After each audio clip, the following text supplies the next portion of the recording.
Hello, everybody, and Hello. welcome to the Macaw Podcast universe. I'm Jordan. And I am Micah Macaw, and we are married. Yep, and we exist. We, in our marriage, exist to prove people wrong when they say sequels are never better than the originals. That was the vow we took on that day. Yep. So many years ago. Yep. And it is the year 2024. Did you know that, Jordan? No. And this is our first episode of the year. Cool. And we're kicking it off very strongly Yeah. with an all-time classic for me, a linchpin movie for me, if you will. Not a David Lynch movie, but a linchpin movie nonetheless. And that is Steven Soderbergh's Ocean's 11. Indeed. Yes. So that's what we got for you today. And I guess that about does it. Have a good 2024. No, come on. You know this podcast. Maybe it's your first time listening. We're going to give you some primo listening today. That's our New Year's resolution.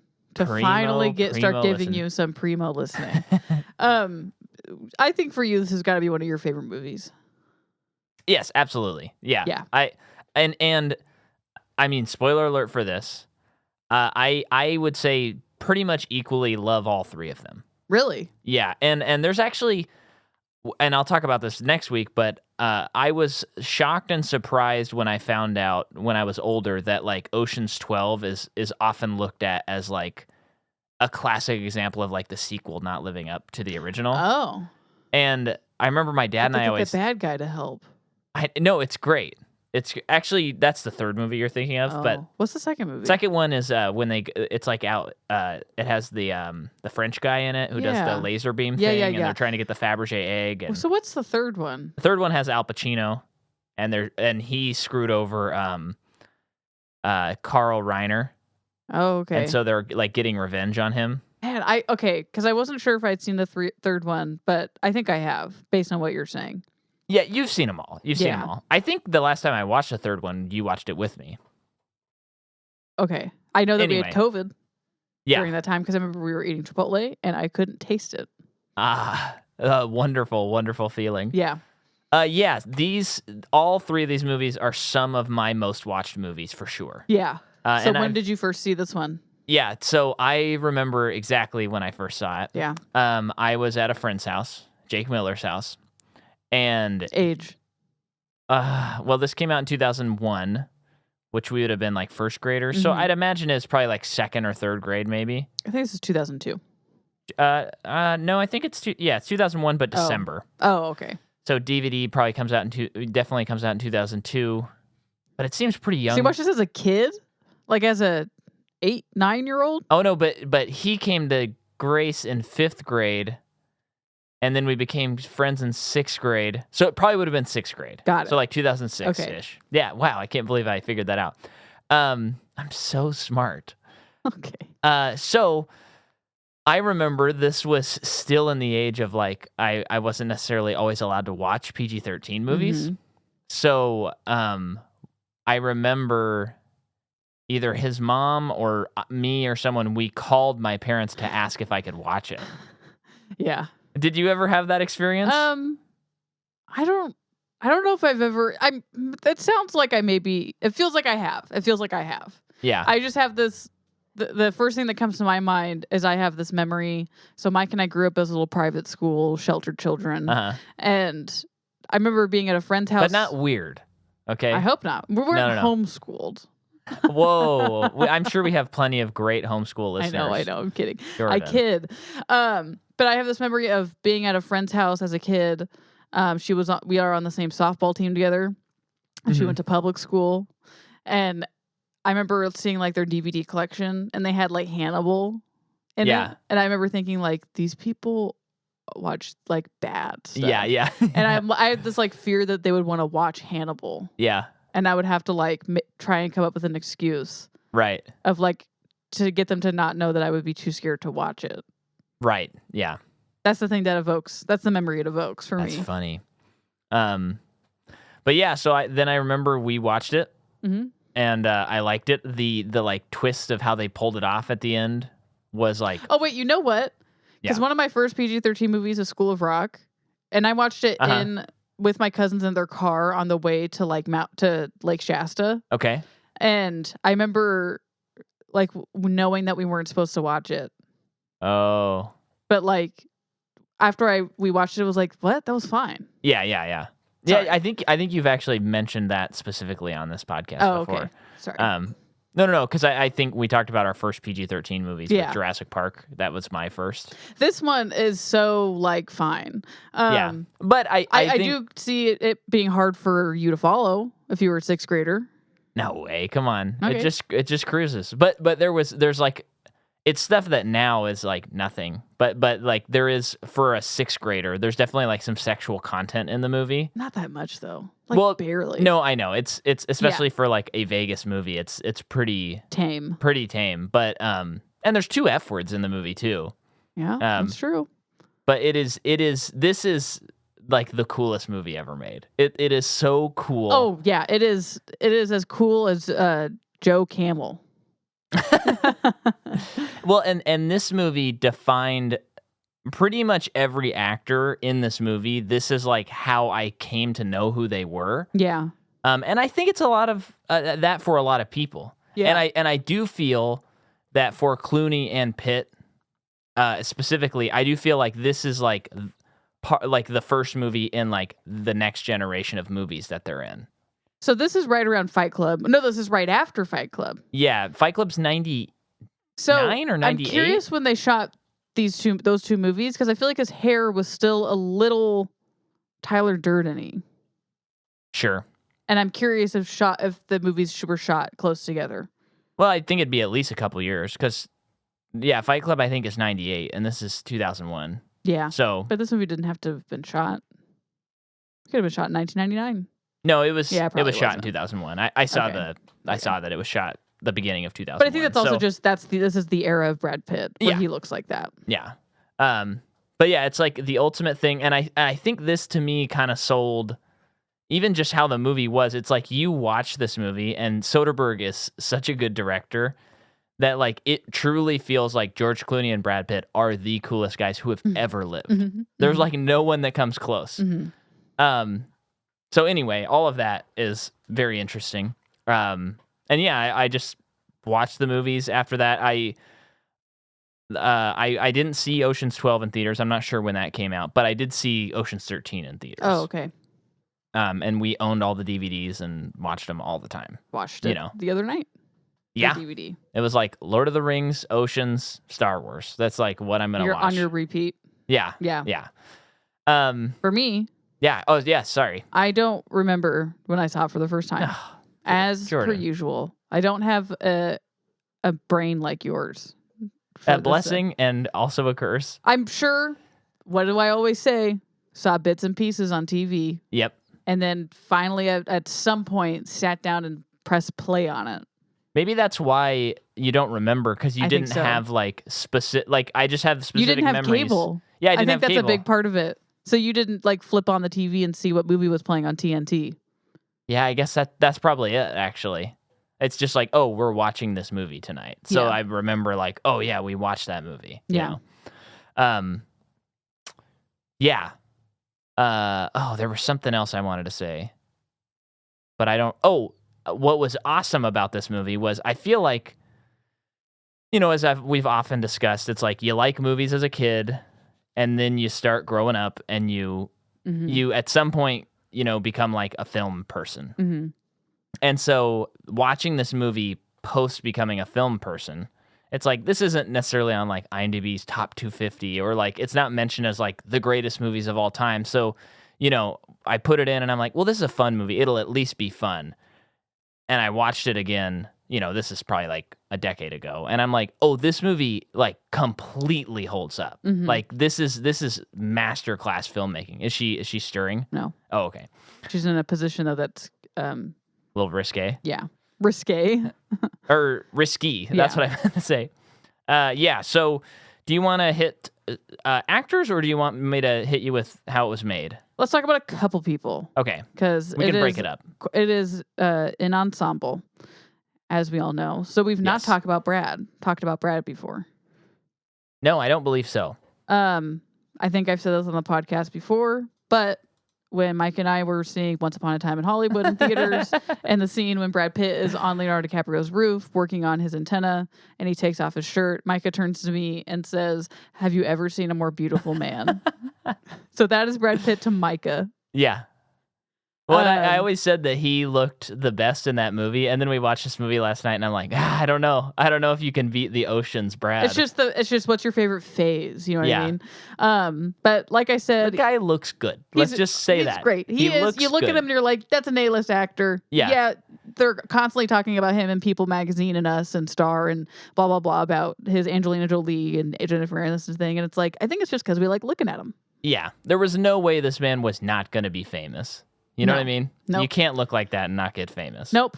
It's crazy because it's not crazy, but he is from Oklahoma. Wait, he was born in Oklahoma, and then I know that Clooney's from like Kentucky, and it's like, what other beautiful people are coming out of those states? Wow, yeah. But yeah, Fight Club, Mr. and Mrs. Smith, 12 Monkeys, Moneyball. That's just teeny tiny little parts. Well, and are you by chance looking at his filmography in its order? Nope. Because if you could, just for sake of me, could you list off Fight Club up to this movie? If you wait. I can wait. Okay, 1998, he is in Meet Joe Black. And then 1999, he's in Being John Malkovich. And he's uncredited in that movie. Oh, okay, but he is in Fight Club and Snatch. In 99. Okay, 99 is Fight Club, Snatch is 2000. Okay. Spy Game, 2001. Okay. And then also Ocean's 11. Okay, so yeah. So Spy Game, have you seen that movie? It's got Robert Redford and Brad Pitt. No way. That is. Oh yeah, I've seen like a Robert. Okay. What kind of ratings do we got on that? Metacritic. 63. Oh, we gotta watch it. Yeah. So this to me, Fight Club, Snatch, and this movie in conjunction, I think that's like what becomes the next phase of Brad. The not so much heartthrob, but the cool Brad, because he's heartthrob before that. Meet Joe Black. He's in Seven in 1995. Interview with a Vampire, 1994. Okay. That's yeah. Seven is like the beginning of, okay, this guy could be like a movie star, I think. As far as like acting chops, movie star. Yeah. And then those other movies are still in the heartthrob realm. And then this is officially, and I think this movie cements it, Brad Pitt is cool. Sure. Yeah, just had to hit that. Could you by chance catch up George from Batman and Robin to this? If you wait. They got long filmographies, yo. I know. Okay. So in 1996, he's in From Dusk Till Dawn. 97, Batman and Robin. 98, Thin Red Line, but so is everyone else. Out of Sight. 99. And Out of Sight is a Soderbergh movie. Oh, okay. Haven't seen it, but yeah. Okay. 99, he's in Three Kings. Okay. Failsafe, Oh Brother, Where Art Thou in 2000. Who does that before this? Okay. I don't remember the movie being that old. And he's in Spy Kids? What? I don't remember that. Well, it's official. We got to rewatch Spy Kids. But that's 2001. And then, yeah. And then Oceans. Okay. So that catches him up. So that's Clune. That is Clune. Also in this movie, part of the crew, Bernie Mac. Bernie Mac, yeah. He is in the Bernie Mac show. Did you ever watch that show? No. Did you? No. Mr. 3000, of course, Mr. which I saw in the Bahamas. Bad Santa, Old Dogs, so on, so forth. Yeah. He, I remember as a kid, because he died in 2008, that's when I found out you could die of pneumonia. Oh, I thought he was a heart attacker. No, I think it's pneumonia. Oh, okay. Oh, no. Oh, okay. So he had an autoimmune disease. Oh. I don't know if pneumonia was a complication of that. That's my memory as a kid. Okay. Elliot Gould plays Ruben Tishkoff. Yes. He's got a Jerry Lewis vibe for me. Uh-huh. And I didn't like come across anything like that. So I think it's just a me thing. Almost like a fun caricature, Right. fictional version of him at this age. He is in MASH. Yes, he is. Not the show, though. The movie. The Long Goodbye. Lincoln Lawyer, the show. I was kind of clicking through the commentary on this movie, and it was with Soderbergh and Ted Griffith, the writer of the movie. Griffin, excuse me. And it's just, again, that thing you and I are so fascinated with, which is casting. And, you know, right from the get-go, they're like, well, we want someone who's, like, established and cool, and so we need, like, an actor from, like, the 70s that will harken back and make people feel, you know, like, legit about this. And then I think the casting director suggested Elliot Gould, and they were like, that's perfect. Oh, interesting. That'll just, like, get people in the right frame of mind and get what's happening. So that's cool. Also in this movie is Carl Reiner, father of Rob Reiner. Yeah. But Carl Reiner is one of the creators of the Dick Van Dyke Show. Wow. Yeah. He's also in The Jerk. I don't remember him in it. Me neither. We just we watched that for the first time, and boy, did we laugh. It was very funny. Dead Men Don't Wear Plaid, The Man with Two Brains. He's in a lot of silly comedies. Yeah. But also, well, let me think. Let me look at this. No. He's written a lot. Oh, okay. Did he created stuff. Was he in The Jerk, or did he just write No, it? he was. I believe so. Yeah, that's what it's saying. Okay.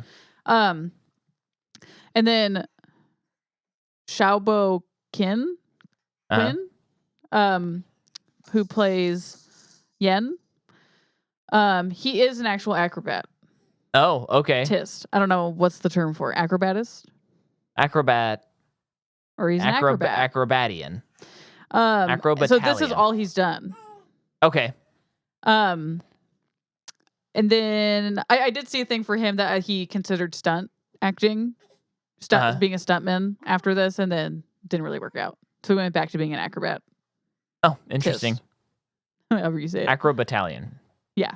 Eddie Jemison plays Livingston Dell. That's the man behind the computer. Yeah. He is in The Punisher, but like the Tom Jane one. As well as the new Goosebumps thing, the new Magnum PI. He apparently is in Nope. A lot of stuff. Yeah. Scott Conn. James Caan's son. Hawaii Five-0 himself. Oh, is he? Yeah. Okay. He's also in Gone in 60 Seconds, Varsity Blues. Yeah. I mean, this movie is masterclass in casting. Everybody is so pitch perfect. I it's did crazy. see there were several people that they wanted for this movie who couldn't do it because of Royal Tenenbaums. Yes. So originally they did want Luke and Owen Wilson to play the brothers. Yeah. But they couldn't because of Royal Tenenbaums. And I think they wanted Gene Hackman. I'm assuming for maybe like the Elliot Gould character.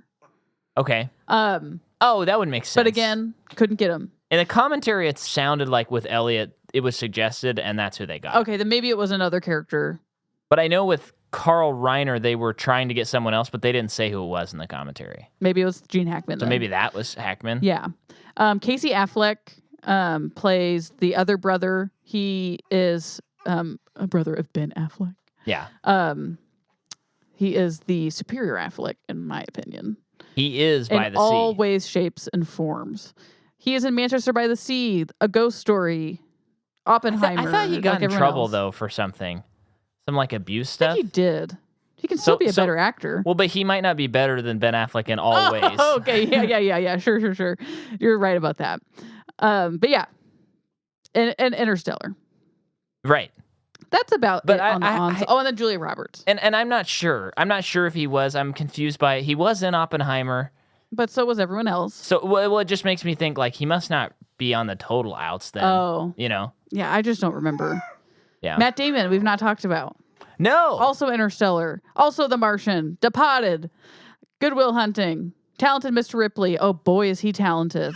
And The Informant, which I now want to rewatch. Oh, yeah. Because Another of watching Soderbergh. these movies. Now that is so good. And recommend the book. with Matt Damon, with this movie, I do feel like he's not little kid. He's teenage college Matt Damon, and then this movie is like the transition point for him. Yeah.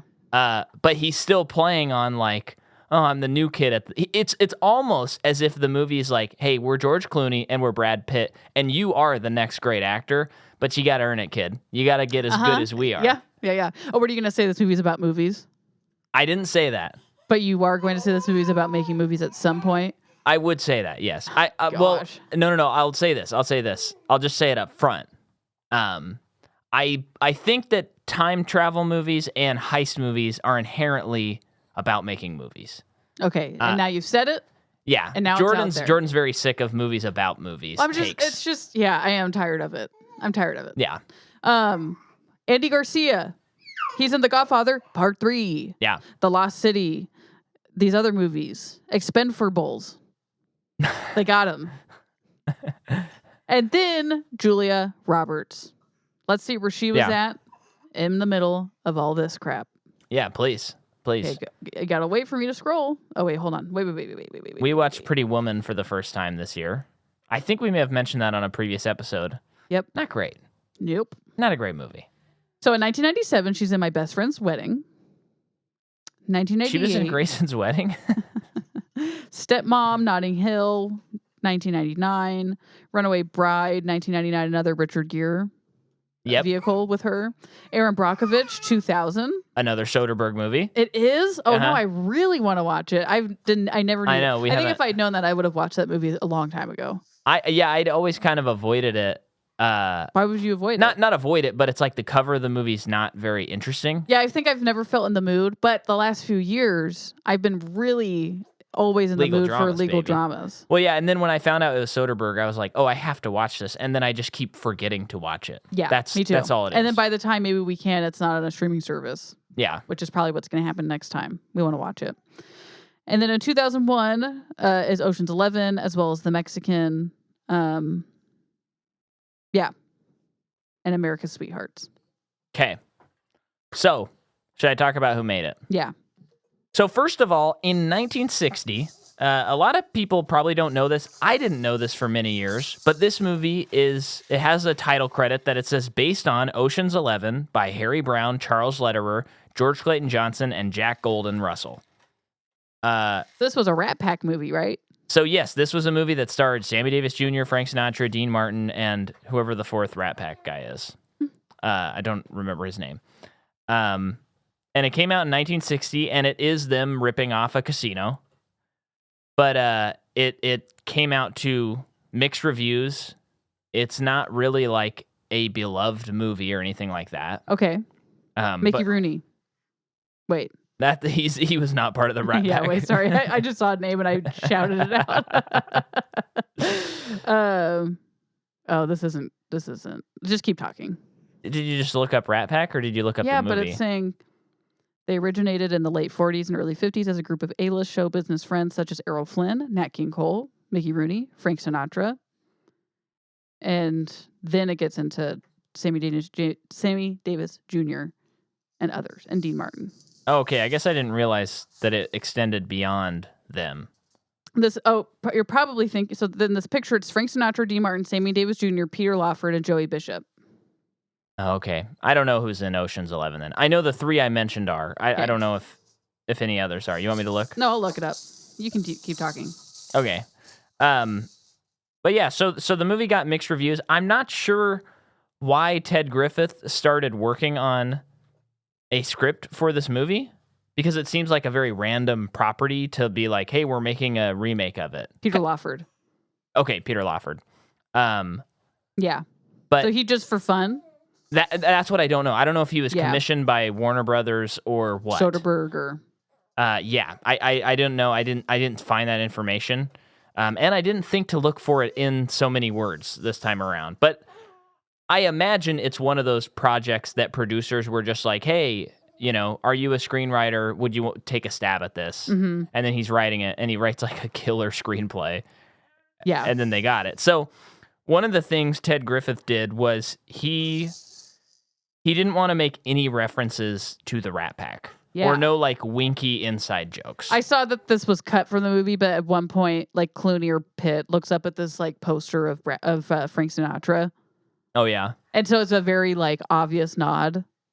That's interesting because in the commentary, I think it might contradict that potentially because there's a scene toward the beginning. I can't remember what, but Brad and Clooney are talking, and on the opposite side of where they're shooting from, there's like a huge like portrait of the Rat Pack, and Soderbergh like made sure that he did not include that in the shot. And the screenwriter was like, I was so glad that you were like on the same page and not doing that. And maybe that's what thing I read was getting at. Yeah. Yeah.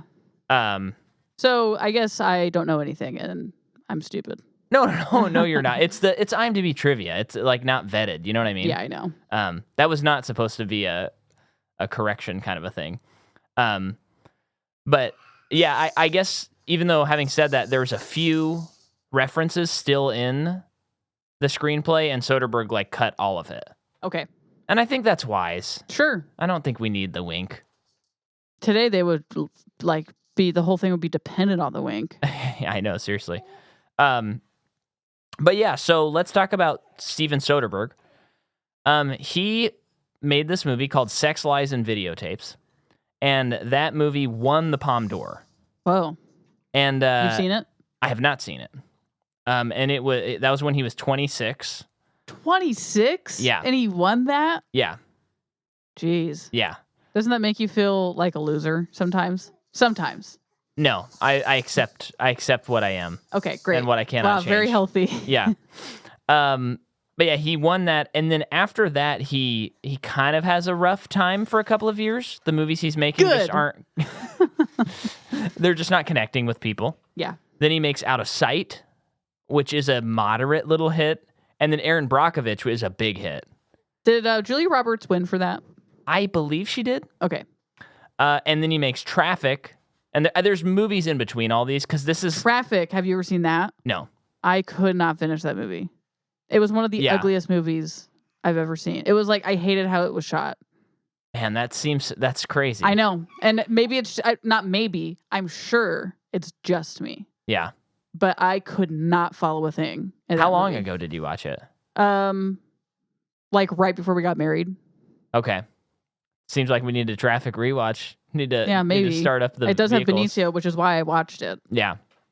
Well, and he won Best Director, the Oscar for Best Director for that movie. I know.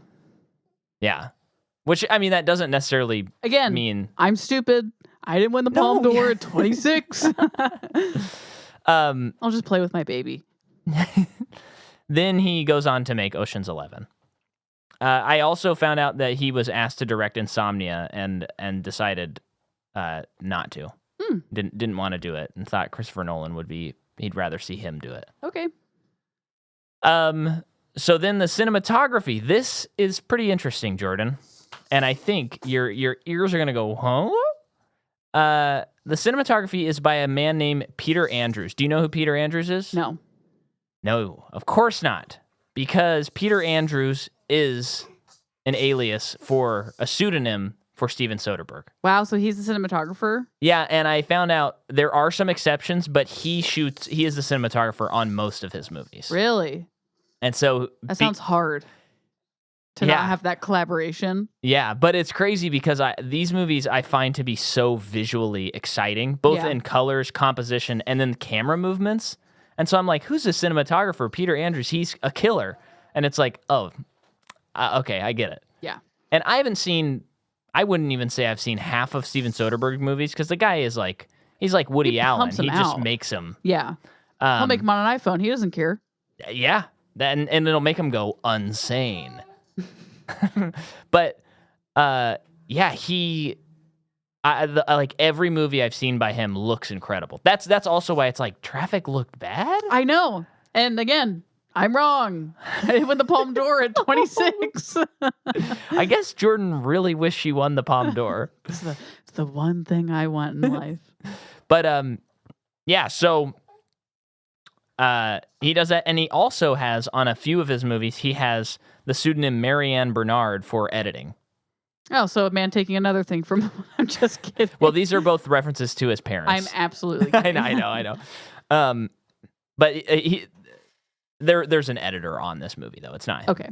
Now, the music is by David Holmes, and he's an Irish musician and composer, and Danny DeVito commissioned him to do the score for Out of Sight, and that's what got him going on music scores. Oh, Danny DeVito must be in that movie? He must be. Another reason to watch it. Clooney and DeVito in the same movie. Batman and Penguin.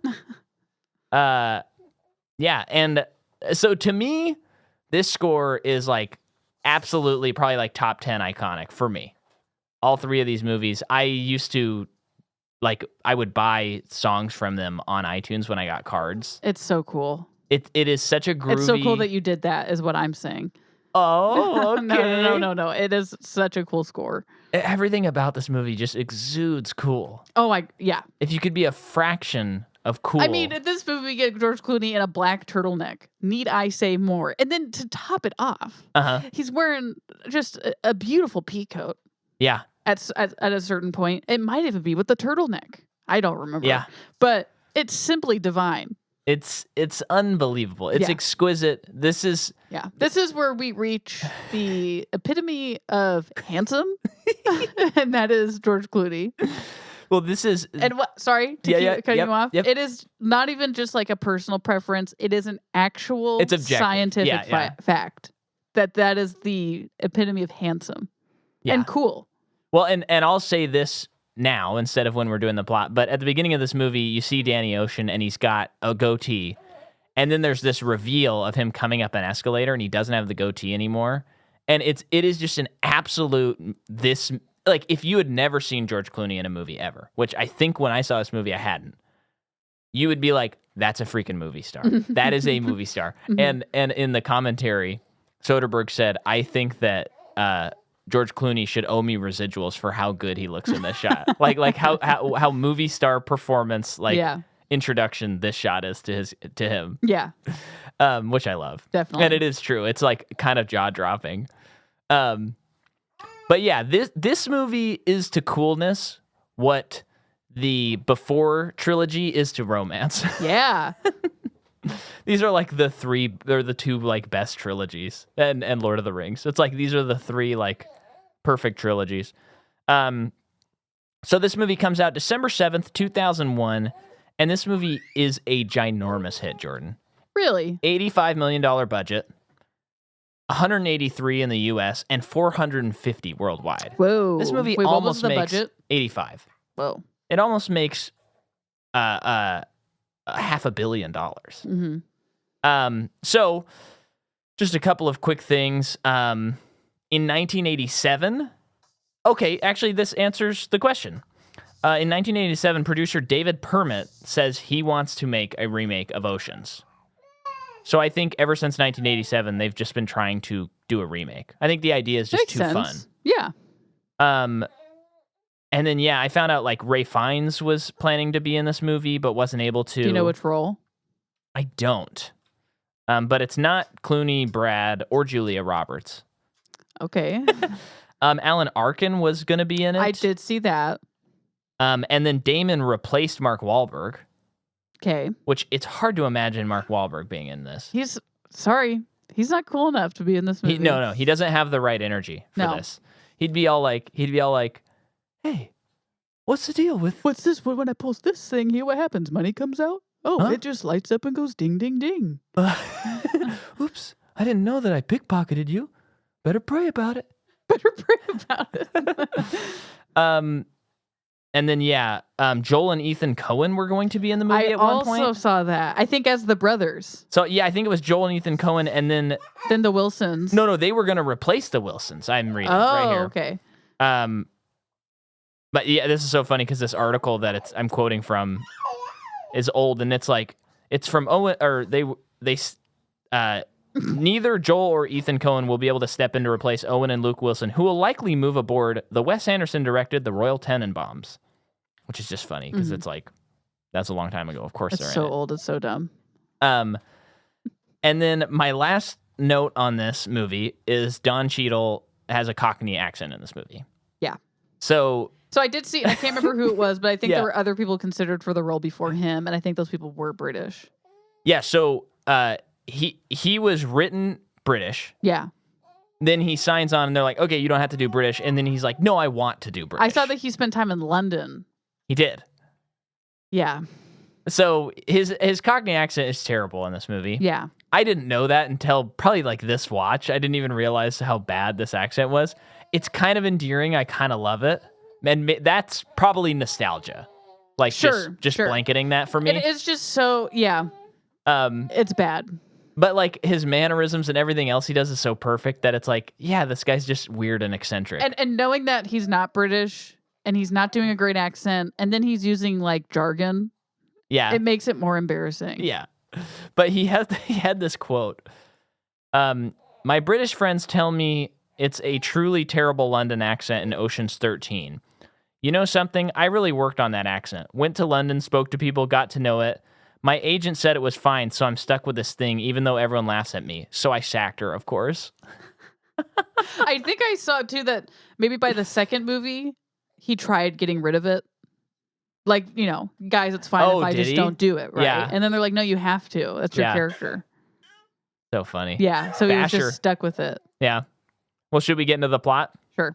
So the movie begins. And we see Mr. Danny Ocean sitting in front of the parole board. Mm-hmm. I guess they did shoot a reversal of the parole board, but then they were like, nah, just keep it on Clooney. Like this. No, I think it's the way to go. Don't take your eyes off him. Yeah, that's a good rule of thumb, especially for this era of Clooney, is like if you go, should we move away from looking at him? Probably not a good idea. Yeah. And you got Brad Pitt in this too, so it's like, just keep it on. And you got Julia Roberts. It's like, any chance you get, just leave the camera on them. They're movie stars, you know? So he's at the parole and he gets let out. We do find out a little bit that he's some kind of thief. Yeah. He's been tried for a lot of things in the past, but this is the first time he's actually been convicted of anything. And then he kind of is like, my wife left me, and going through a bad time, and I acted out. Yeah. And one thing that I really, really love about this movie, and I think it's a good thing to do whenever you're doing movies with criminals, is every character and like conversations that a lot of them have feel like they make references to things we'd never get explanations for. Yes, it feels like they're a real person. Yeah, and I think that's a good rule of thumb in general, but when you have like people who are burglars, it's really great for them to be like, oh, are we going to do the Madonna twist on this one? No, that didn't work out too well last time. And it's like, you don't need to explain what that is. Yeah. We don't need to know what that is. Yeah. It also like establishes because it's him and Brad, a lot of those conversations are like that. Yeah. More than anybody. And it's like, it establishes a history without giving us the history. Yeah. And they have such a rapport. You would think that these people, like Brad and Clooney, were like best friends for their whole life or something. This movie feels like kismet. It's just now. I mean, I'd have to look back, but it's like just now these guys were in a movie together. Yeah. At this caliber. It's just, this is what we lose when all movies are just superhero movies. Yeah. We lose like just movie stars being movie stars. Yeah. No one will ever feel this good about a pairing than like if you put, when they tried putting Dwayne and Ryan Reynolds in that Hobbs and Shaw thing together for that scene. Yeah. In their dreams. Yeah, no. It's their dreams probably only include themselves. Yeah, it's just them drinking their own alcohol. That's their dreams. On cheat days, of course. Yeah. With their mobile phones. Yeah. So watching soccer. Something very funny. We have really beat the dead horse of Dwayne "The Rock" Johnson and Ryan Reynolds. So you can see our Hobbs and Shaw episode and Deadpool episodes to hear more about that. But Patrick Willems, by the time this comes out, last year came out with this video about when actors that's like become a brand. Yeah, it's like branding over art or something like that. And he was specifically talking about those two. And it was so funny. And he even highlighted the comment where he's like, it's something like, who put Mint Mobile ads on this? And it's true, a Mint Mobile ad came on in the middle of his video. And I was like, that's crazy. Yeah. Yeah, so then Danny goes to a casino right away, and he's like immediately wanting to get a job going. Mm-hmm. So he goes to a casino, he meets, this is when the escalator shot happens, and I wrote, looking like a snack. Looking like a meal. Looking like Thanksgiving dinner. And then he meets Bernie Mac. Yeah. And he kind of... Bernie Mac is working at this casino. Yeah. Under a different name now. Ramon. Yeah. Yeah. And he's kind of like, okay, I got something in the works. You know, you're going to be in. That sort of a thing. Yeah. And then what is Brad Pitt's character's name again? Oh my gosh, I am forgetting. Rusty? I think? Right? Russ? Come on. Let's see. Yeah, Rusty. Good job. Yeah, so he asks him what Rusty has been up to. And he says he's in LA, like, teaching celebrities blackjack. How to play poker. Poker. So then we cut to one Rusty. of the funnier scenes Yeah. of a movie full of funny scenes. And okay, you know what else I like about this is we've become very overcome with, it's like the Deadpoolification of blockbuster movies, where like the joke is the character in the movie knows they're in a movie, not necessarily literally, but they'll be There's like some kind of fourth wall break. Yeah, where it's like, okay, we got to make this joke before the audience makes the joke, so they know we're in on the joke, which I think it works really well in Guardians. Has its place. Yeah, because I think James Gunn is really good at that. Yeah. But it's like every Marvel movie does it. Every superhero movie does it. Every blockbuster movie does it now. But this movie, I love it. It just has like natural humor, and it's just funny. It's not winking at the camera. Yeah. And it's just so refreshing to watch a movie that's not like, hey, did you notice that I noticed these things? Yeah. It's like, no, it's just funny. Yeah. So we get there, and this is the ultimate Brad eating movie. It is. I think the whole series is the ultimate Brad eating. Yes. And, he always eats, but he's really eating in this series. And there's a scene later where he's having shrimp cocktail. Yeah. And I saw that he ate like hundreds. Not hundreds. No, not hundreds. Sorry, like 40. Yeah. Wow. Hyperbole. Yeah, but like he ate so many. Yeah, because when you're shooting, you have to just, if you're actually going to eat. And before he did that, Soderbergh was like, are you sure you want to do shrimp cocktail? Because we might have to do this a lot. And he's like, oh yeah, let's do it. He's given George Costanza a run for his money in this movie. And I think I've said it before, just a huge pet peeve of me is when people have food and you can just tell that they're pushing food around on their plate or they're taking little nibbles. I know why they're doing it. I know. Yeah.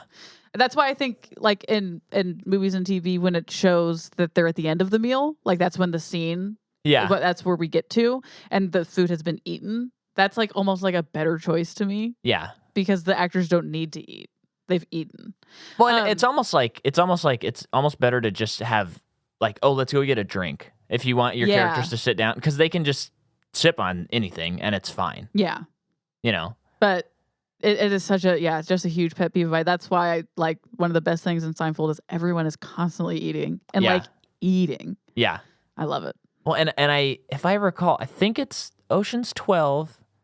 I think part of Rusty's like whole character is he just quit smoking, so he's always sucking on a sucker in the next movie. Okay. But that might be 13. Okay. But I'm pretty sure it's 12. So like the whole movie, and he's kind of just a little bit more annoyed at everybody because he just quit smoking, which is great. But yeah, so he's over, he's teaching celebrities, and we have Topher Grace as Topher Grace. Yeah. And they're like teaching them poker. It's very funny. There's a round table of other celebrities who are themselves. Yes. Yeah.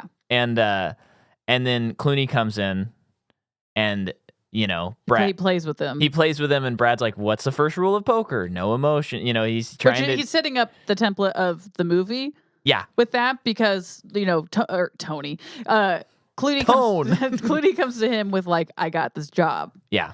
And as the further we get into the job and everything, you learn like, oh, okay, well he didn't leave his emotions at the door. No, this is really about his wife. Yeah, and winning her back, or stick it in that guy's craw, so on and so forth. Right. But he cleans house, doesn't he? Clooney takes the house, and then I like that afterward when I love that shot when they're driving. I just like how it looks. But, behind. Oh yeah, the car, the camera's mounted on the car. This Peter Andrews guy is a great cinematographer. But they're talking, and I love that Rusty's like, I am so bored. Yeah, and Clooney's like, of course you're bored. Yeah, look what you're doing. But there's I just want to point out, this is like what Brad does in this series. There's a great thing at the beginning where Topher's like, hey, I actually found out my agent said that I could write this off if I do like checks and stuff because it could be stuff for a future role. Brad does not say anything, and they stop in the hallway, and he looks at him, and he's like, or we could stick to cash. Yeah, let's stick to cash. That sounds good. Yeah. And then the other thing that was, it's just wild imagining this. Topher Grace walks out with Brad Pitt in the scene, and fans like mob Topher Grace, and Brad Pitt walks by, and it's like, that is the only time that's ever happened ever where people chose Topher Grace over Brad Pitt, which I think he gets that. He gets that little, in joke. I think Topher Grace understands who he is as an actor. Yeah. Anyway, I used to really not like Topher Grace. Why? Because of Spider-Man? I think it was Spider-Man. Oh. I think I just saw him and really hated. I mean, he's kind of like an annoying, he's a foil, in that movie. And then I think he's in Predators, and he kind of does he's always kind of the same like sniveling kind of guy. Yeah. But the older I get, the more I'm like, no, that's he's doing like something good. Him and Justin Long are similar. Yeah. In roles that they've done. Yeah. Where they're kind of douchey. Yeah. But Justin Long can really pull off the like genuine pretty well. Yeah, I would agree with that. But yeah, he can also. I think that's why he can do the sniff, like in Barbarian, because you're like, oh, Justin Long, like I love this guy, and then you're like, oh, this guy's not a good guy, and it kind of gives him like a good Two-Face quality. Oh my gosh, he should play Two-Face. But all that to say, I think I like Topher Grace now. Okay, but I never watched that '70s show, and I never will. Or that new sitcom that he was in. Yeah, no, I'm not interested in that. Yeah. But although whenever we cover Spider-Man, I still think that he's not what I would imagine, Venom. So he's the third movie. Yeah, he's the third one. Yeah. Okay. But it's a take, and I think Spider-Man 3 is aged better than people give it credit for. I saw Spider-Man 3 so long ago, probably still kind of a kid, that any part of it was fine with me. Yeah, because I just liked the movies that much. Well, I remember and of course we'll talk about it whenever we cover that, but I liked that movie so much when it came out, and then I since learned that people, hated it. Yeah. And then I'm like, oh yeah, that's the bad one. But we've had so many superhero movies, and that movie is still probably better than like 70% of like the cinematic universe. Yeah. So it's like, if you watch it now, you're like, oh yeah, this is pretty good. Yeah. Anyway. So, Brad could not be cooler. That's a note that I have. You took? Yeah. Then there's Black Turtleneck, which Jordan always has this thing with George Clooney where she's like, I'm just he wears that black I think it's turtleneck. Just men in black turtlenecks work. Which I really need to get a black turtleneck. I guess because I think whenever we're watching anything and the actor has a black turtleneck on in the scene, I'm like, oh, I'm interested now. Yeah. Let's really see what this guy has to say. But you're not listening. Yeah. But yeah, especially because in your mind, all you're hearing is hummity humma. It all originates with Clooney, though. I mean, he is, as I said, handsome. Epitome of handsome. But when we did Batman and Robin, I think like on the Batman Forever episode, I'm pretty sure there's a moment where you're like, oh, Clooney's in the next one. That's the turtleneck, and we watched it, and there's no turtleneck. Had it? Yeah. So it must be this movie. This movie's the turtleneck. And here's the thing with me, guys. There are handsome men. There are hot men. Yeah. There's a distinction for me. Yes, absolutely. Clooney is handsome. He's distinguished. Yeah. And that's a camp. Yeah. That there are other people in that camp that there's a difference for me.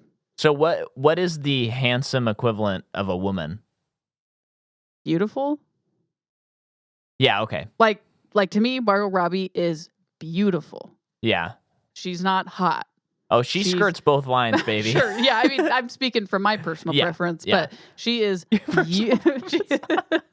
she is beautiful. Gal Gadot, beautiful. Yeah. Basically, anytime I've mentioned that it seems like that woman came out of the womb fully formed, Yeah. that's beautiful. Yeah. Adonis, or whatever the female equivalent of that is. Yeah, Helen of Troy. Man, we're firing on all cylinders on this ep. So then they talk to Elliot Gould, Ruben. And this is like, you're already into the movie, but then it like clicks here. Yeah. Because they're like, we want to rip off 3 casinos I love in Vegas. this guy's get up. I think he's so Las Vegas. Yeah. And it's just so garish. Yes. Love it. He's funny. So yeah, he's like the bankroller, right? Okay, so they come to him with this plan for a job. They want to rob. Great to nod on a podcast. Yeah.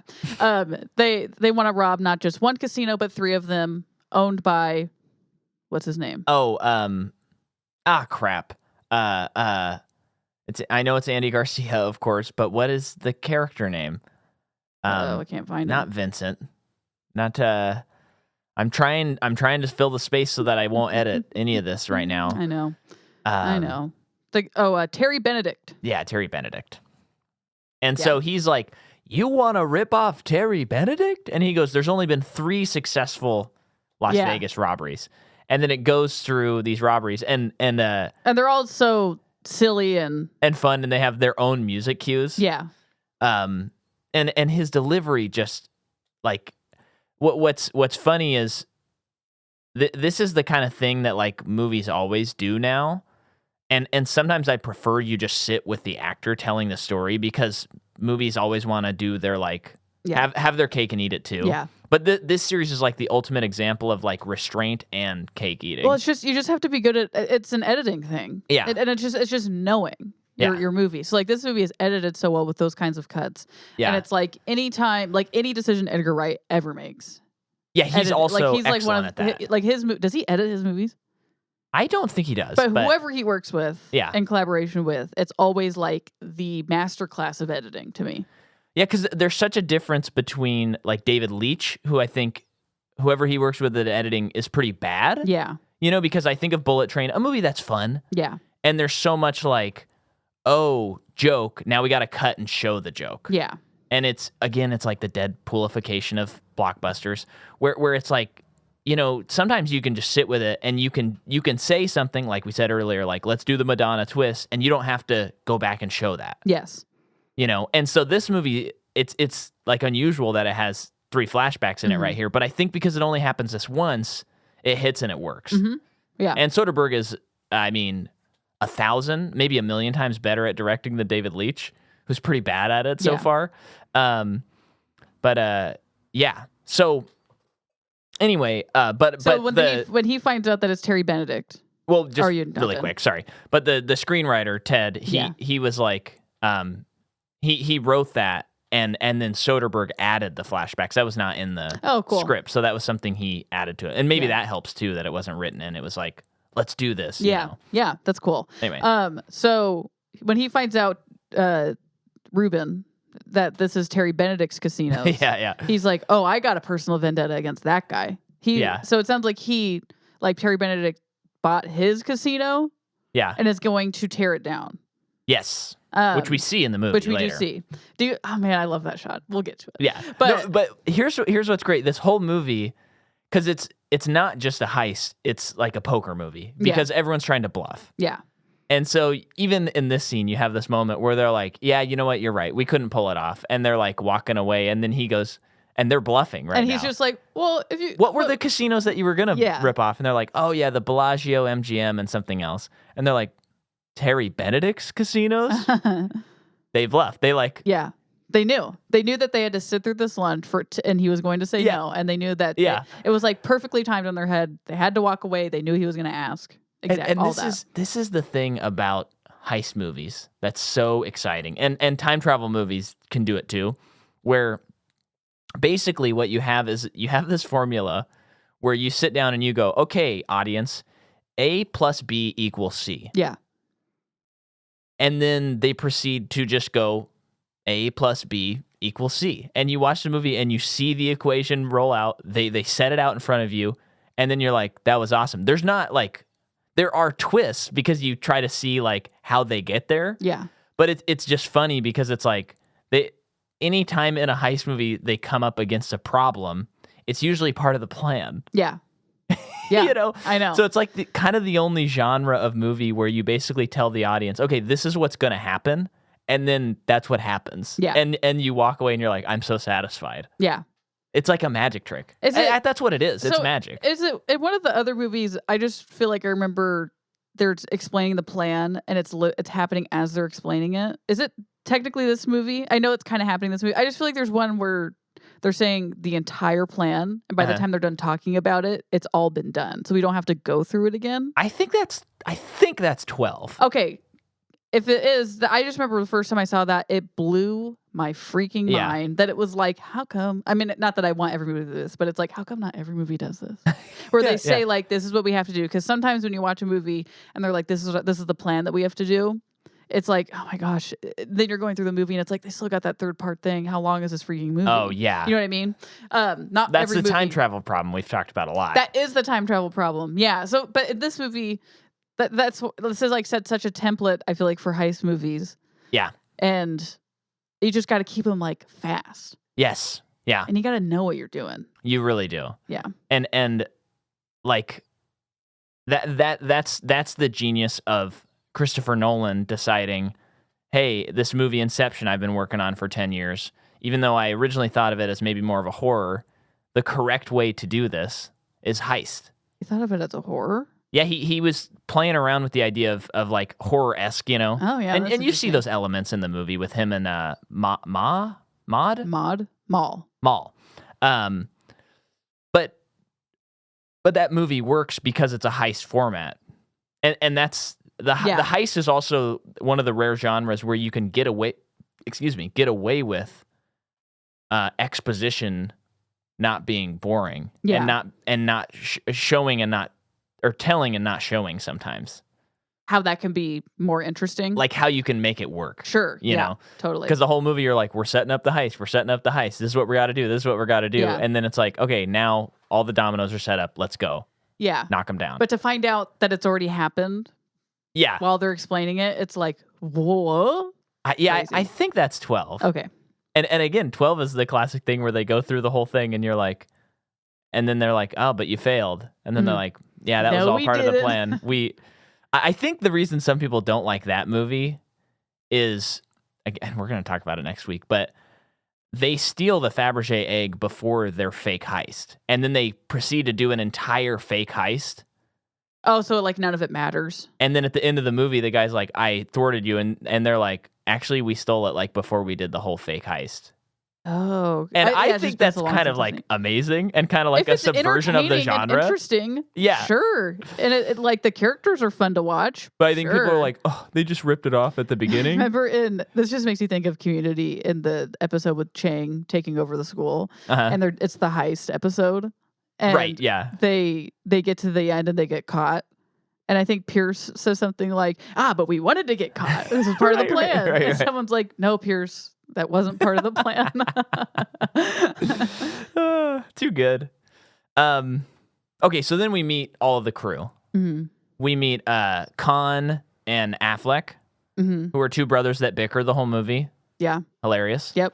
We meet Basher, who is Don Cheadle. Don Cheadle. He's the explosives expert, basically. Yeah.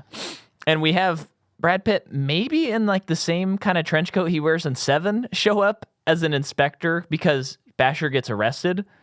Oh, yeah. Maybe. I'm not positive about that. Yeah. And then he's like, he does that great thing where he takes him from the cop and he's like, I'm here, I'm investigating him, and he probably did this and this, didn't he? And the cop's like, yeah, and then he goes, go get me, I think he says, go get my partner so-and-so. I think he says, get Richards, or some name, and the guy's like, who's Richards? And he's like, just find him! And then he walks away with them. Yeah, it's awesome. And then they get Carl Reiner. Yeah, at the dog race. Yeah, so they're at the dog races. He, old guy, but this is one more job. Yeah. But Carl Reiner's like, I've slowed down. I got a lady I like. I got my routine. Yeah. And he's like, but what? Just tell me what's the job.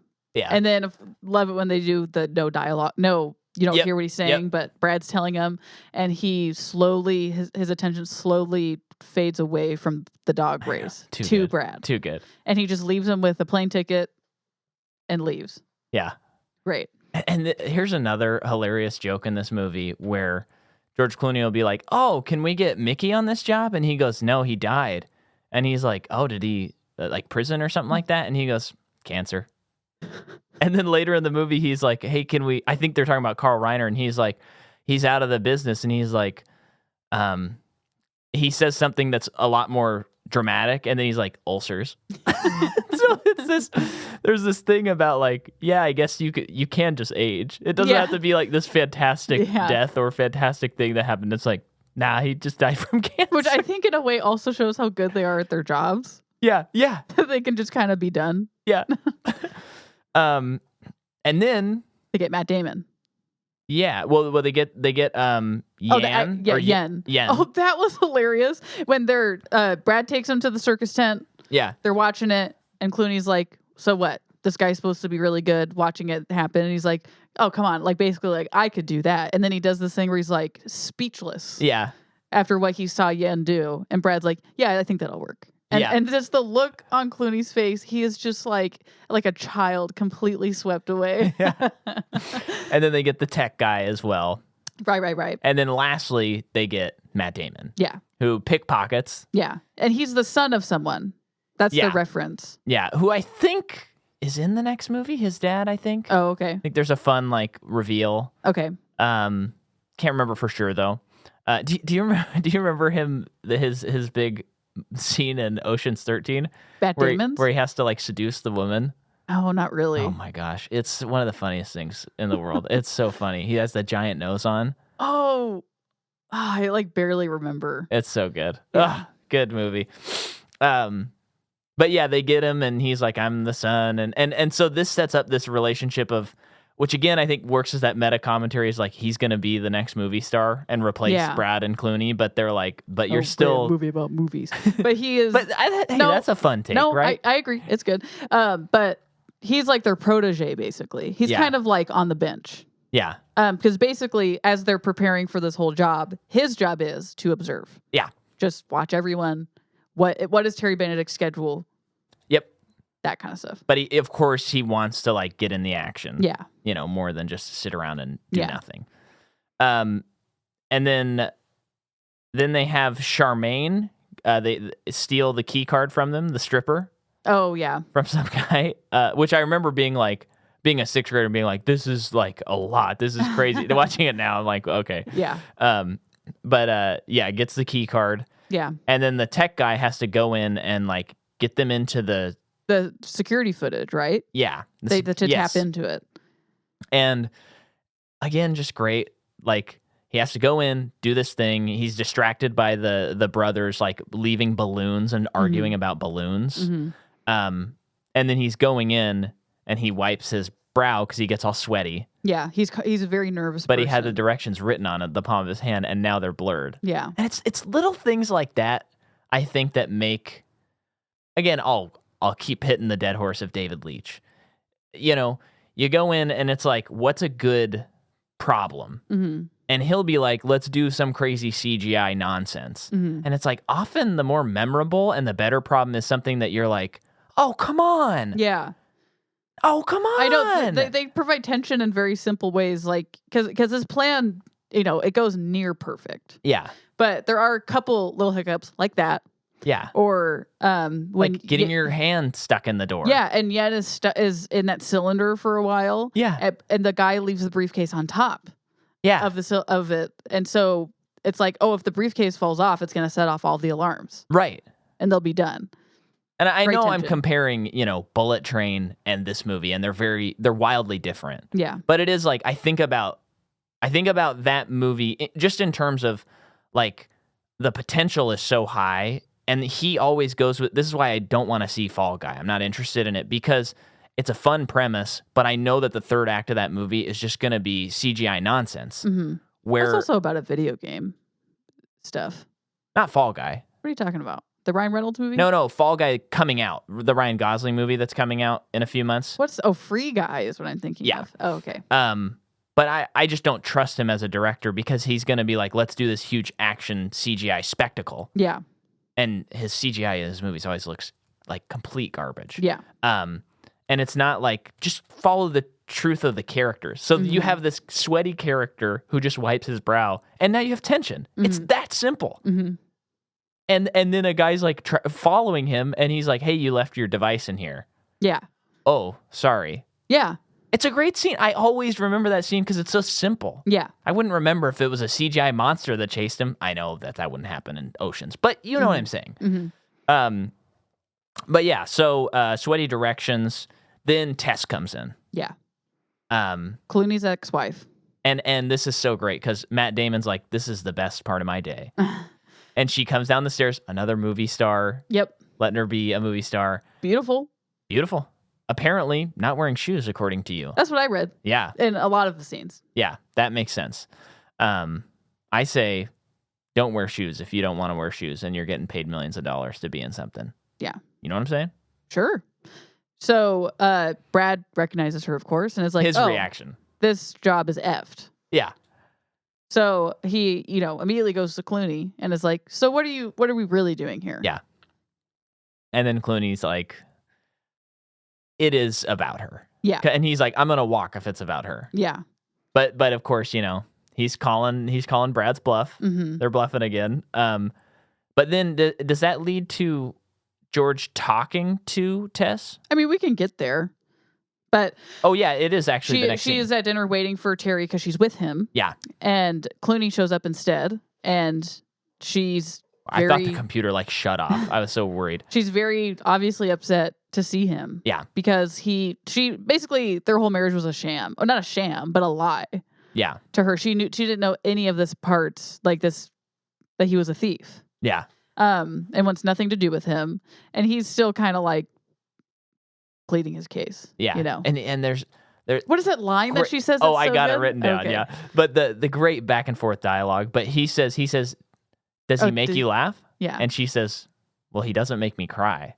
Yeah. Oh, that's good. Yeah. Ted, you son of a bitch. Yeah. So then they run into some sort of issue. Oh yeah. Basher goes into the sewers, and they were counting on triggering something because they found a weak point, I think, in their security down there or something. I think it had to do with earthquakes or something, and they could or no, that's the third movie. But it was something they could do to trigger it to shut down the security for a little bit. But then the casinos discovered the weak point and are fixing it. Yeah. So they got to come up with some other thing. They're kind of thinking about nuclear, not a nuclear, actually do anything like that. Just there might be a solution. We just need to get this reactor that can basically shut down the power of all of Las Vegas. The pinch. Yeah. So they need to go to some university in California. Yeah. To get it. Yeah. So they're stealing this giant contraption. Matt Damon's waiting in the van, can't handle the bickering of the brothers, so leaves and goes into the building at the exact same time the guys come out with the thing, and he's lost in the building. Oh, it's such a funny scene when they're all of them are silently staring up at the building. And they see the security guards go in, and they see Matt Damon running around, and then he just breaks a window. Yeah. Oh, it's such a mess. So, okay, couple things about that scene. One, and if you know, listener, any earlier examples, let me know. I feel like this is the movie that brought the EMP, the electromagnetic pulse, the thing that causes that explosion, to the public consciousness. Okay. And I'd love if anyone knows of an earlier example. And then two, that was supposed to be a big car chase scene. Oh. And it was going to be this big old heist I like thing. this better. I do as well. I think, what was it? Yeah. I don't remember why they changed it, but I think it just didn't feel true to the story they were building. Also, just car chase scene is what you expect. Exactly. And so Ted wrote this really fast. He didn't have much time to write it. Yeah. And then they film it. And Soderbergh on the commentary was like, I don't feel like I nailed this scene. He said, I think the only reason that this scene works is because it is a fun and well-written scene, even though Ted's I don't feel like I nailed it either. But Soderbergh's but I think the actors sell this scene. Absolutely. They're the ones that make it feel like the scene's good. It's the little things. It's when Yen says something, no one speaks his language. And Clooney just looks back and stares at him what? And then looks back up at the building and says potentially the same thing Yen just said, but no one would know. Right. Hilarious. I think it's a great scene. But yeah. Yeah. Hello. Or wait. You just let him know that we had to take a break. You can cut this. You can cut this. No, I can't. Cut that. This is the beginning of the year. This is an unedited podcast. We don't edit this podcast well, guess what? anymore. It's 2024. We're still parents and we're still tired. Whoa, okay. What is this actually about, Jordan? Me being tired. No, so then this is when Bernie Mac gets in trouble and gets fired from Terry's casino. And the plan is in motion now. Yeah. Matt Damon is the government official to let them know that this man is a convict. Oh, and or or whatever. He has a criminal past. Yeah, and this is after they find out with George that Terry has like put him on the watch list and he won't be able to do the heist that night. Yeah. Which, looking back, when you finish the movie, of the plan. It's all part of the plan, baby. But yeah, hilarious scene with Matt Damon, Andy Garcia, Jerry Garcia from the Grateful Dead. And Bernie Mac, because Matt Damon lets some vocabulary slip where he is. Yeah, he says something like, he's a little racist. Yeah. And provokes Bernie Mac to like, yeah. And then Bernie Mac, he's like, sounds so weird to just say it like that, but. Well, he's like, you may as well call it White Jack. Yeah. He's saying that he's getting fired because of that. So then they get in a tussle, and then that allows Matt Damon to steal the codes. Yes. That they're going to need, the security codes. Yes. And it is kind of crazy because like the last act of this movie, it pretty much just starts like almost unceremoniously. It's like it does. You're just in the heist. Yeah. And they're just doing it. And so like then pretty much after that, like Clooney gets seen, and he gets put in a side room where he's going to get beat up. Tess one last time, and she's like, "You're here to blah blah blah blah blah," and he just says, "I'm here to say goodbye." Yeah, kisses her on the cheek. Yeah, and then he gets taken away.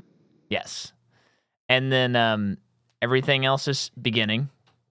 You have Cal Solomon. That's Paul F. Tompkins' character. Yeah. His name is Solomon. It's just Solomon. Who? Carl Reiner. Oh, okay. And he has like figured out a way to weasel his stuff into the safe. Yep. Then you have the brothers wheel in. They're bringing in explosives into the safe. Yes. And then the brothers are ensure that Yen is put into the safe. Yes. Where they put the briefcase on. Yes. And so his acrobatics take a little bit of a turn. So, Damon and Clooney get together and they have to go down the elevator shaft. Uh-huh. And then I love with Clooney how this huge guy walks in and then he's like, "Hey, how's it going?" And then he's like, "All right, like I'm gonna get going." She's pregnant again. Yeah. And then later there's that scene. It's like one of my favorite little bits of acting where the guy's fake fighting and no one's in the room, and he puts his hand, cups his mouth. Yeah, he goes, "Oh," and it's just the funniest thing. It's hilarious. So when Damon and Clooney are in the elevator shaft, they slide this thing to incapacitate the guards in front of the safe, and it is just so satisfying. Well, we'd be remiss not to mention that they do the EMP blast. Oh yeah, that looked so good. Yeah, man, and Cheadle was so funny. Yeah, he grabs his crotch like he's gonna pee or something. No, like it's going to obliterate his pee. Oh, I always took it as like, I think I'm gonna pee. No, like because it's some kind of nuclear thing, and it's gonna be like, oh, I'm not gonna be able to have kids after this. So he's trying to protect himself, which is so funny. And then the way that it's like barely an explosion, but it just looks so good. And it knocks out the power in all of Las Vegas. It's just another thing with this movie where it's like you would expect it to be this big giant cacophony, and it was just like kind of blows the roof off a little bit and bursts the windows of the surrounding cars. Yeah, it's just man, it's great. It's so great. And then that allows them to go down the laser elevator shaft. Yeah, And now this isn't even the best laser scene in the series, but it's a pretty good laser scene. But next week we'll talk about one of the coolest laser scenes. And a song that is so cool, but if it's not in the right context, it's very annoying. Oh, I don't remember the song. But it's cool. I've played it a couple of times and you're like, turn this off. What is this? But in the context of the movie, it's great. What is it? It's the song that plays during the laser scene. That doesn't in the help next me. Movie. It's very accordion heavy, but it's so cool. Okay. But anyway, so they get down the shaft, Damon and Clooney, and then they're able to go, get to where they need to go. They're at the safe vault. Yeah. And then Yen's putting on the explosives. Gets his arm stuck. Clooney has the remote to blast it. But of course, he didn't change the batteries. Just another funny little touch where Damon's like, "You got to check these things. You're getting old. You always got to remember to check these things." Hilarious. And it prevents Yen from being killed. Yeah. And then they get in, they start stealing, and then I think around this time Solomon fakes a heart attack. Yeah. Which I couldn't remember if he actually had one or not. Yeah. But then when you see Brad Pitt in like a terrible wig, it's hilarious. Like it's so on purpose. Like that. Comes in as a doctor and he's like he declares him dead. Yeah. And then you're like, okay, what's happening right now? And they're stealing the money. And then Terry gets a phone call. Now, I will mention as well, just because we mentioned, the guy who is faking that there's a fight. Something that Soderbergh is like crazy good at, and I don't know if people talk about this a lot, but he is one of those people that's really good with people that are not the main actors and people who maybe are just day players or aren't even actors. Mm-hmm. Because in his movies, there's always a. I guess I haven't noticed that about his movies. Yeah, there's just memorable people that aren't the main people. Yeah. When you watch it a couple times, it's like the Sam Raimi Spider-Man thing, where like those movies are full of all these other characters that aren't even comic book characters necessarily, and you just like remember them. Yeah. Because it's presented in a good way. Yeah. He's just very good at that. And so then Terry gets the phone call. It's Brad Pitt. And he's like, check your monitor, and you see this, disheveled place, and there's all these people loading up the money in the safe. Right? Mm-hmm. And then... They call 911. Yeah. SWAT team arrives. And basically he has like a $80 million hostage, is what they say. Where it's like... Pitt tells him, we've taken $80 million, we've left half in the safe. If you do anything, we will blow up the remaining $80 million. Right. So yeah, holding it hostage. Basically, like, because that's the thing that Terry said is like, well, how do you guys expect to walk out of here? Yeah. With $80 million. And he's like, well, this is how. And it's the hostage situation. Yeah. And then they call 911 and a SWAT team arrives. And then they, quote, blow it up. And you see like the money blowing up everywhere. Yeah, we don't see what happens. We're just hearing like shouting and shooting and then explosion. What just happened? Speaking of shouting, shooting, just and explosion. Oh, okay. Sounded like something fell off a truck. Perhaps a heist in progress. Like a pair of shoes. Like a pair of shoes. That's like the mafia thing where it's like, where'd you get that jacket? Oh, it fell off a truck. Oh, right. Yes. I should know that. We're rewatching Sopranos. Yeah. Come on. But I mean, he's in the waste disposal business. He's totally clean cut. Waste management? Waste management. Yeah. Like Tony's totally clean. He's just taking care of trash, right? Mm-hmm. And getting therapy. Trash and therapy. That's all you need. So then there's this great, I love this, where Terry's looking at the footage and he goes, wait a second. Do you see like the floor Bellagio seal at the bottom? And the guy's like, no, I don't see it. And he's like, we got it last Tuesday. That's a fake. And then you realize like they filmed the explosion. Because earlier we saw them make a replica of the safe, which from my memory, like we don't really know why they're replicating it other than like they're practicing. Yeah, and that's the great thing is you're thinking like, oh, they just need to practice. Like they need to know where everything is and know where they need to steal stuff, I guess. Yeah, but they filmed it. Yeah. So that then they can fake it, and they didn't know that the Bellagio floor had been updated. Uh-huh. So that's when he notices it, but by then the SWAT have already taken the money, and there's like a dummy car that supposedly has money, and the SWAT car is already away, and they chase this SWAT car. No, they chase the van.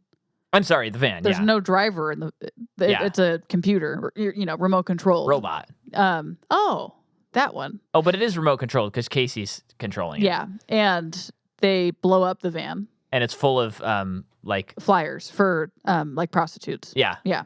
Which is a classic staple of Las Vegas. Mm-hmm. And does Terry notice that the stuff blown up in his safe is full of flyers? Yeah. That's when he notices it? Yeah, he comes in and the music's like dun, dun, dun, dun, dun, dun, dun, dun, dun, dun.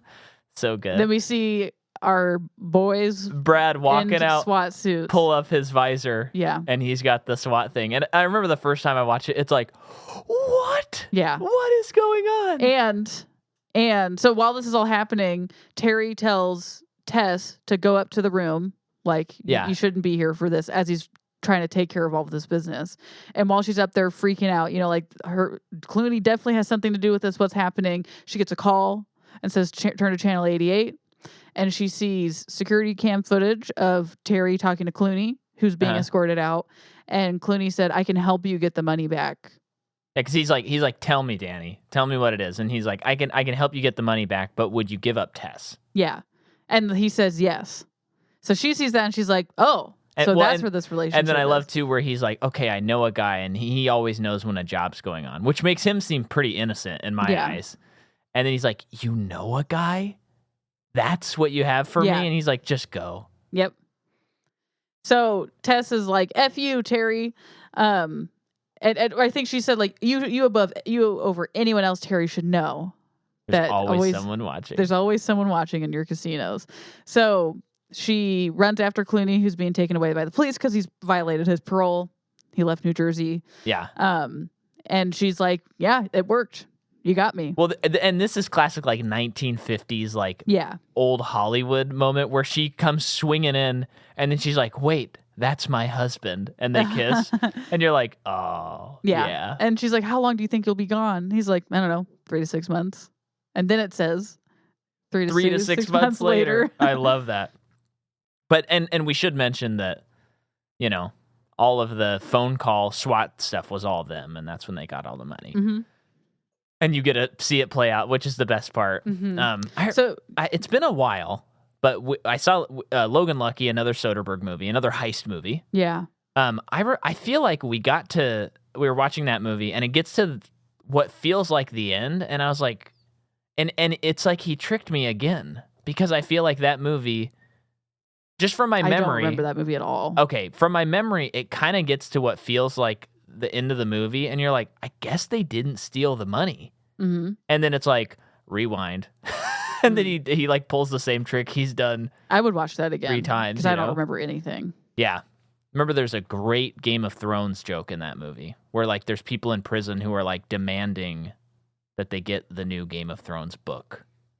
I just saw it on a video I was watching, like they played that clip, and I was like, oh, that's so funny. Oh, okay. But I don't remember exactly how the joke went, but it was like they had guards hostage, and that's all they wanted was like the last Game of Thrones book. The new Game of Thrones book. Oh, I think, it's like they wanted the new one, and they're like, they haven't come out with it, and they're like, come on, it's been 5 years. He's definitely come out with it. And they're like, we promise. And they're like, that's ludicrous. I mean, it seemed like he had a good idea, and how could he not have finished the series by now? Isn't the show over? And they're like, yeah, the show's over, but it's something like that. It's almost like Soderbergh's mad.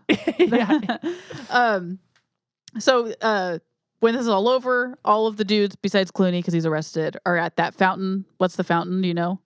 No. Okay. But I'm assuming famous fountain. Yeah. In Las Vegas. I've been there. Yeah. Famous if you've been there. Yeah. All the dudes just hanging out there, got some satisfied looks on their faces.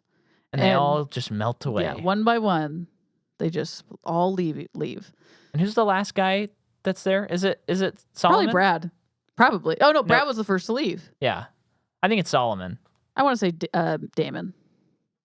No, it's definitely Solomon. Okay. He's the last one.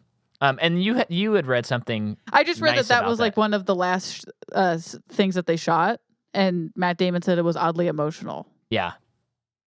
Little did they know they'd get back together 2 more times. Mm. And then they're going to be tailed by Terry's guys from now on, it seems like. Yep. But then Clooney gets out of jail 3 to 6 months later, or prison. Yeah. And Pitt's there to pick him up, eating a big burger. Yeah. Funny exchange between the two, like they hadn't missed a beat. Yeah. And Tess is waiting for him in the back of the car. And it's just a slam dunk. Yeah. It is just a slam dunk movie. Mm-hmm. And I honestly, I've said this before about other movies, but this one I think in particular, if someone doesn't like this, I honestly don't trust them. Mm-hmm. Because there's like, it is the definition of like, everybody can like it. Yeah. Like it's fun, entertaining time. My mom likes this movie. You know what I mean? Look on their faces, the actors, as they're doing it, they're having fun. Yeah. You gotta have fun with them. It's just electric. I love this movie so much. It's one of my favorites. I'm glad we finally got to cover it. Mm-hmm. Yeah, I'm still really bummed we're not doing My Big Fat Greek Wedding. Well, and I potentially, it's a new year. Maybe we got some new listeners. I thought maybe they just found us. Let's tell them a little bit about ourselves because it's been a while. Okay, what do you want to know? Just maybe some things that you do and some things that you can plug, and I'll do the same. And then we can talk about what's happening on Patreon, which is kind of wild. Okay. So why don't you start? My name is Jordan McCaw. Oh, you know that. I have art that you can look at and purchase sometimes. You can go to my Instagram, which At is JM McCaw. JM_McCaw. Oh, I'm sorry. JM_McCaw. And through there, you can go to the link in my bio to go to my shop to get artwork stuff. I will be tabling at the Medford Comic Con in May Very cool. of this year. And hopefully more exciting art news to come a little bit later into the year. Yeah. So especially if you're local, put that on your calendar. Come and say hi to Jordan. And Lauren will be there as well. Mm-hmm. And then if you don't know, I play music. I got a lot of stuff coming out this year. On March 23rd, I will be hosting a 10-year anniversary show for my first album. So over on Patreon and everywhere else, I am going to be celebrating my very first album, revisiting a lot of stuff. At that show, we're going to play every song from the album. I got a 6-piece band.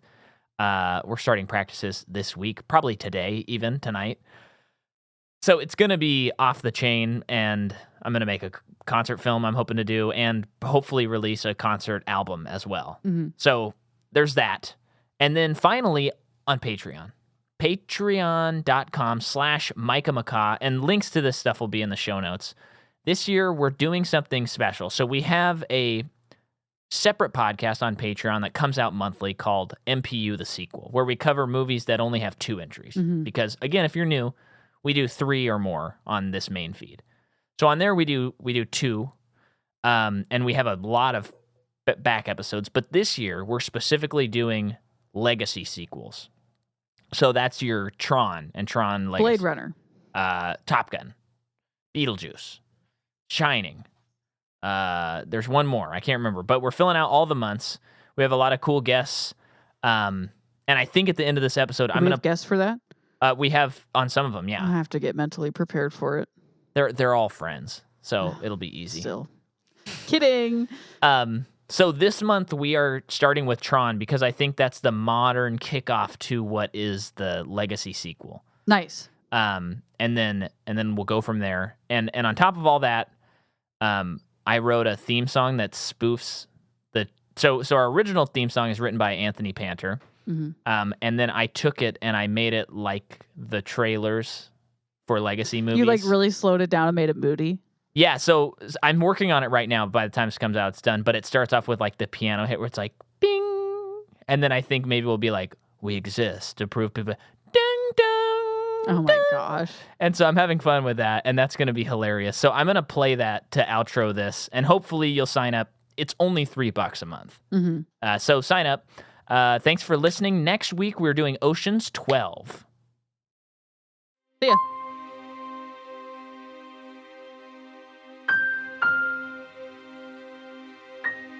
This is the Macabre Podcast Universe. It's the podcast that exists to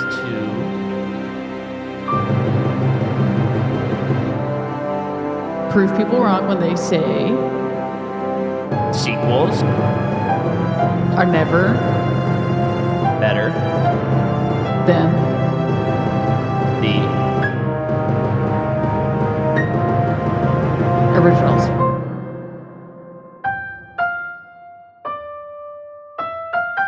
And I never wear hats when we record.